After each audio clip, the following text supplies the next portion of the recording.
वो जीव निर्वाण को प्राप्त नहीं करता है। अंतिम ग्रेवेक की 31 सागर की उत्कृष्ट स्थिति है, वो अंतिम ग्रेवेक तक पहुंच जाता है। वो लौट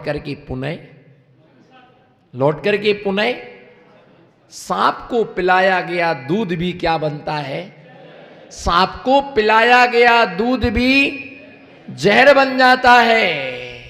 इसलिए ध्यान दिया होगा, जिस समय कोई मुनिराज उपदेश देते हैं तो बोलते भव्य बंधुओं। क्या बोलते हैं? बोलो क्या बोलते हैं? नमो सिद्धाणम। क्या बोलते हैं?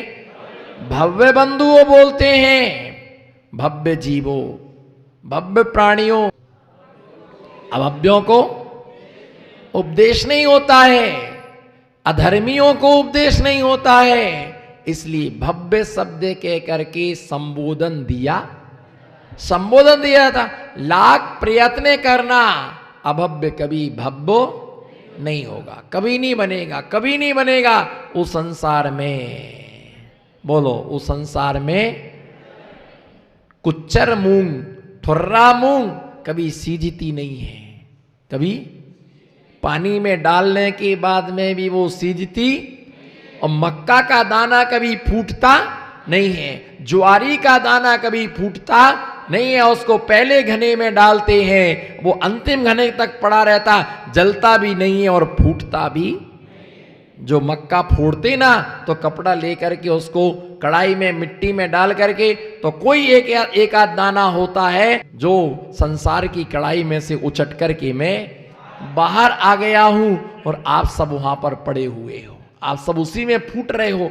कोई जल गए हैं, कोई भुंज गए हैं, और अगर उससे बाहर नहीं निकले ना, वो तुम्हें बाहर निकाला गया तो गुड़ की चाशनी डाल के, शक्कर की चाशनी डाल के सबको, तुमको ठेका किसने दिया? अगर निकले नहीं तो सबको चाशनी में डाल करके बांध दिया जाएगा। बांधने के बाद डिब्बे में बंद कर दिया जाएगा, डिब्बे में बंद कर दिया जाएगा। कोई तुम्हें तौल करके लेके जाएगा, फिर दांतों के द्वारा तुझे दांतों के द्वारा चबाया जाएगा। और जो एक दाना बाहर निकल गया, वो बंधने से क्या हो गया?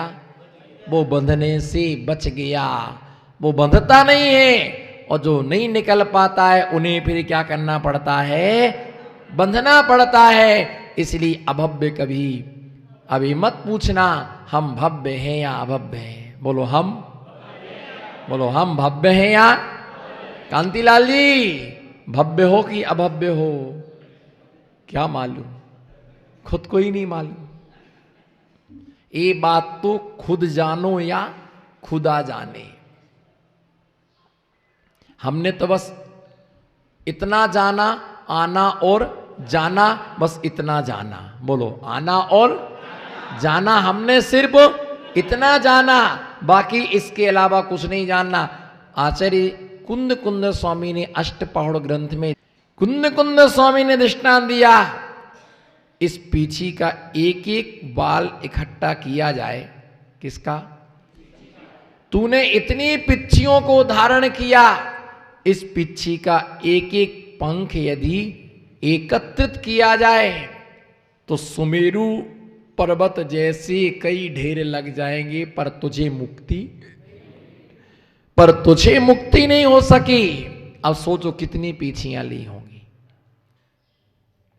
क्यों नहीं हुई मुक्ति? भव्य जो मुनि होते हैं, बोलो कौन?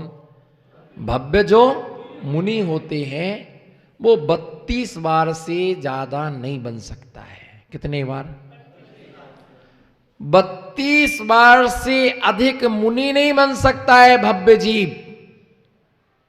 बस इतने में वो नियम से मोक्ष चला जाएगा। अगर कोई 33वीं बार यदि कोई मुनि बना है तो समझ लेना ये जीव क्या है? अभव्य। इसी प्रकार से कोई स्त्री, भव्य स्त्री 32 बार से अधिक बार आरी का लिंग को धारण नहीं कर सकती है। वो इतने में नियम से स्त्रीलिंग का छेद करके पुरुष पर्याय पा करके मोक्ष चली जाएगी। अगर 33 बार कोई स्त्री आरिका बनती है तो समझ जाओ कि ये क्या है, अभव्य है। आप भव्य हैं या अभव्य हैं, बोलो भव्य हैं या अभव्य हैं। मैं इसका निर्णय करने में असमर्थ हूं। मैं नहीं कह सकता हूं कि तुम भव्य हो या अभव्य हो, सर्वज्ञ का विषय है। अवधि ज्ञानी, मनापर्याय ज्ञानी, केवल ज्ञानी मुनि कहे विषय, विषय हमारा नहीं है, पर हम अपना स्वयं का जान सकते कि हम भव्य हैं, हम भव्य हैं, हम अभव्य नहीं हैं। क्योंकि मुझे शाश्वत तीर्थ क्षेत्र सम्मेद शिखर जी की मेरी यात्रा संपन्न हो चुकी है। भाव सहित वो वंदना की, भाव सहित ही संयम धारण किया। जैन आगम पर अटूट श्रद्धा रहे। जिस प्रकार से तलवार की धार पर चढ़ा हुआ पानी कभी उतरता नहीं है।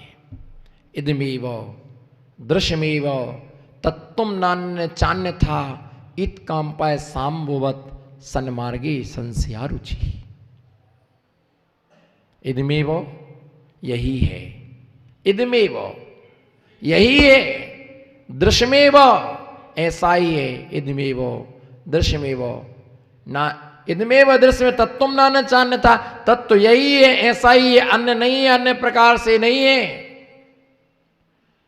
और इदमेव दृश्य में तत्व न चाहे इत कंपाय सांबोबत, जिस प्रकार से तलवार की धार पर चढ़ा हुआ पानी कभी उतरता नहीं है, उसी प्रकार से हमारा श्रद्धान कभी भी टूटने वाला।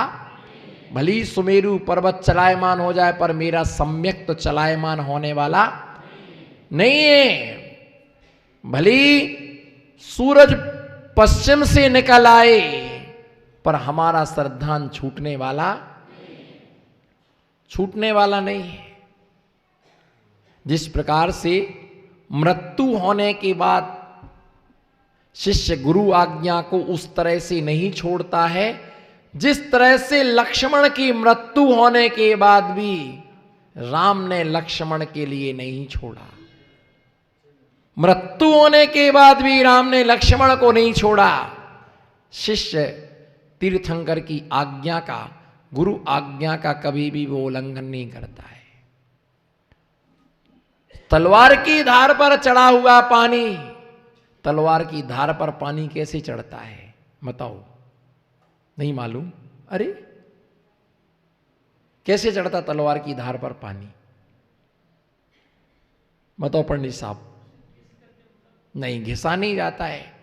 तलवार जब बनती है तो उसे अग्नि में बिल्कुल तपाया जाता है, फिर उसे पीटा जाता है, और बाजू में पानी भरा रहता है, उसमें भरा रखा रहता है। बार बार लोहार उस तलवार को पानी में डुबाता है, फिर अग्नि में डालता है, फिर पानी में डुबाता है, तो चारों तरफ से वो तलवार पानी को क्या करती है? सोखती है। छुन्न छुन्न आवाज आती है, खींचती है वो पानी। गरम तवे पर पानी डालो ना तो छुन छुन की आवाज आती है। तो बस यही होता है। फिर वो डुबाता है, फिर निकालता है, फिर कूटता है, फिर निकालता है, फिर उसमें धार बनाता है, फिर बाद में उसमें क्या करता है? ठंडे होने के बाद घिसता है। गर्म होने पर पीटता है और ठंडे होने पर घिसता है। गर्म होने पर उसको पीटता है और ठंडे होने पर उसको क्या किया जाता है? गति कहीं नहीं सुधरने वाली। गर्म रहोगे तो पिटोगे और ठंडे हो जाओ तो घिसे जाओगे।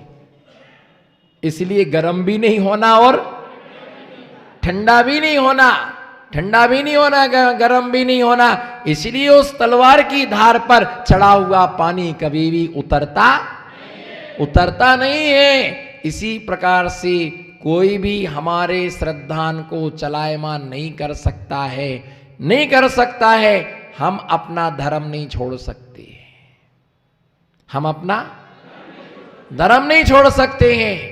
लोग कहते हैं पंचम काल में धर्म नहीं है, पंचम काल में धर्म नहीं है। आप जैसे लोगों को देख करके मुझे लगता है कि आज भी धर्म जिंदा है, और जो मंदिर नहीं आते उनको देख करके लगता है कि धर्म मर गया है, सम्यक तो मर गया है, भावनाएं मर गई हैं, है ना। आज धर्म क्या है?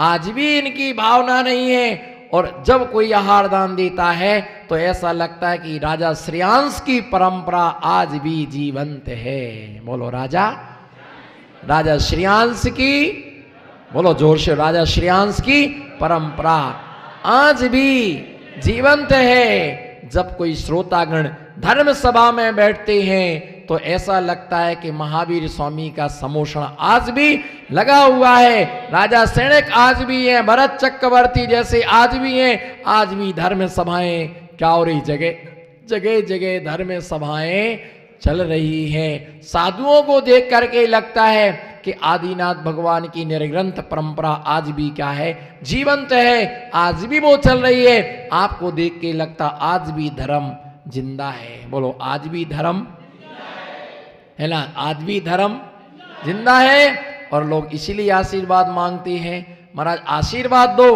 जीते रहें ताकि धर्म चलता रहे। वो लोग इसलिए है ना, जीते रहें और धर्म चलता रहे, धर्म चलता रहे। मेरा भीलवाड़ा में 2013 में प्रवास था, देशना होती। एक महिला का 15 दिन से चौका चल रहा था, 15 दिन से चौका चल रहा था। एक भी दिन वो प्रवचन में नहीं आई, एक भी दिन प्रवचन में नहीं आई, पर चौका लगाती, आहार बड़े भाव से देती। मैंने एक बार मैंने पूछा प्रवचन में नहीं आते? तो बोले नहीं महाराज हमारी प्रवचन में रुचि नहीं है। मैंने कहा क्यों? बोले हमारी रुचि तो चौके में है, हमारी रुचि तो चौके में। मैंने कभी कभी समय निकाल के प्रवचन में आया करो। बोले नहीं हम नहीं आएंगे, हम तो चौका लगाएंगे, चौके में रुचि है। मैंने कहा क्यों?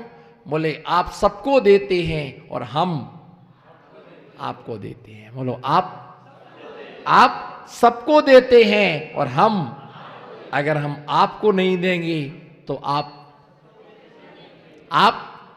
हम आपको नहीं देंगे तो आप किसी को नहीं दे पाएंगे। हम आपको आहार दान देते हैं और उसके बल पर आप सबको ज्ञान दान देते हैं। आहार दान ही प्रवचन है। बोलो आहार दान ही प्रवचन है। यही भैया वृत्ति है, यही प्रवचन है, यही स्वाध्याय है। दान धर्म सब ध्यान धर्म समाये थे। हमें चौका लगाने में जो आनंद आता है वो आनंद हमें किसी भी क्रिया में नहीं आता है। हमें ऐसा सौभाग्य मिला, बस महाराज हम तो प्रवचन, यही प्रवचन है। और जो कुछ सुनाना हो तो इस बुढ़िया को अम्मा मान के यही सुना दो, इस बुढ़िया को अम्मा मान के। मैंने कहा तूने सब कुछ तो सुना दिया, मुझे सुनाने को कुछ बचा ही नहीं। तूने सब कुछ सुना दिया, बस यही इसी में हमारा क्या होगा? बोले हमारा इतना आशीर्वाद देना कि साधुओं के चरणों में ही हमारा समाधि पूर्वक मरण हो। ऐसे लोगों के लिए साधु भी चल करके पहुंच ऐसा पुण्य जगता है कि उनका पुण्य इतना हो जाता है कि उनके समाधि के टाइम अंतिम समय साधु भी उनके समीप में, उनकी भी बुद्धि ऐसी हो जाती है कि चलो इस तरफ अपन चलते हैं, बुलाने की आवश्यकता नहीं पड़ती है। तो भैया अभव्य कभी भव्य नहीं बनता है। बोलो कब तक शांति रखोगे? अभव्य कभी भव्य नहीं बनता है। इसलिए एक आध बार समोषण में जाके पूछ लेना कि हम भव्य हैं कि अभव्य। मैं तो भव्य हूं, मेरे श्रद्धान को कोई नहीं डगमगा सकता। पूरा श्रद्धान है, अटूट श्रद्धान है। जो शास्त्रों में लिखा है वो अक्षरशा सत्य है, अक्षरशा सत्य है। तलवार की धार पर चढ़ा हुआ पानी कभी उतर नहीं सकता है, और वैसे ही मेरा श्रद्धान कभी टूट नहीं सकता है और श्रद्धान कभी छूट नहीं सकता है। हाँ, उपसम से छह उपसम और छह उपसम से छायिक हम सम्यक्त प्राप्त करेंगे, पर सम्यक्त कभी छूट। सिद्ध भगवान है, अरिहंत भगवान है, तीर्थंकर भगवान है, सूक्ष्म जीव है। हमें जो नहीं दिखाई दे रहा वो भी है, क्योंकि आगम में ऐसा, बोलो आगम में ऐसा कहा गया है। और आगम की बात को हम कभी उल्लंघन, जो आगम की बात का उल्लंघन करता है उसे मिथ्या दृष्टि जानना चाहिए। ओ भाई मिथ्या दृष्टि है, हमने तो देखा ही नहीं। अरे कुछ विषय ऐसे होते हैं जिन पर श्रद्धान किया जाता है, जिसमें श्रद्धान किया जाता है। अगर माँ बिस्वी दे दे बच्चे को, और अगर बेटे का ऐसा श्रद्धान है, अगर बेटे का ऐसा श्रद्धान है कि माँ मुझे विष नहीं दे सकती है, तो बालक की मृत्यु नहीं हो सकती है, बालक की मृत्यु नहीं हो सकती है। और जिस श्रद्धान नहीं है, क्या मालूम जहर तो नहीं है, क्या मालूम जहर तो नहीं है, तो उसे भगवान बचा नहीं सकता है, उसे भगवान बचा नहीं सकता है। और जिन वाणी में मन वाणी मिलाने का पुरुषार्थ मत करना। अभव्य कभी भव्य नहीं होता, भव्य कभी अभव्य नहीं होता। सम्यक दृष्टि मिथ्या दृष्टि हो सकता है, और मिथ्या दृष्टि सम्यक दृष्टि हो सकता है, पर भव्य अभव्य नहीं, अभव्य कभी भव्य नहीं। ऐसा जैन दर्शन का सिद्धांत है, ऐसा जैन दर्शन का सिद्धांत है। तो ऐसे हम भव्य बने और श्रद्धान मजबूत रखें। ज्ञान चारित्र को ना प्राप्त कर सकें तो कम से कम बलवान श्रद्धान तो हमारा मजबूत हो, डगमगाना नहीं चाहिए। ये श्रद्धान कच्चे धागे के समान है, क्षण भर में टूट जाता है। हमारी तो बिल्कुल श्रद्धा खत्म हो गई, इसलिए अब तो जाने का मन ही नहीं होता है। बोलो, हमारी तो श्रद्धा, क्या बताएं पंडित साहब आपके लिए, क्या बोलने का, आप भी जानते हो क्या बोलने का। अरे धैर्य रखो ना, क्या बोलने का। मेरे तो इतनी आस्था थी महाराज के प्रति, इतनी आस्था थी, लेकिन अब तो बिल्कुल सब खत्म हो गया है। सब श्रद्धा ने क्या हो गया, हम 2 जने गए थे ना, तो एक को तो पेन दे दिया और मेरे को तो दिया ही नहीं। मैं भी तो सेवा में आता, मैं भी तो आहार में आता, मैं भी तो भैया वृत्ति करता हूं, मैं भी तो रोज प्रवचन में आ रहा हूं। उसको पेन दे दिया और मेरे को वहां से तो कान पकड़ी, रत्नात्रय भवन में पैर भी नहीं रखूं, मरते मर जाऊं पर पैर नहीं रखूं, मुझे तो नहीं जाना। चलो चलो एक दिन तो चलो भैया वृत्ति को, नहीं जाने उस तरफ देखने ही का त्याग, उस तरफ वो गांधारी नहीं तराजू लेके पट्टी बांध के घूमती थी। अंधों के अंधे होते हैं,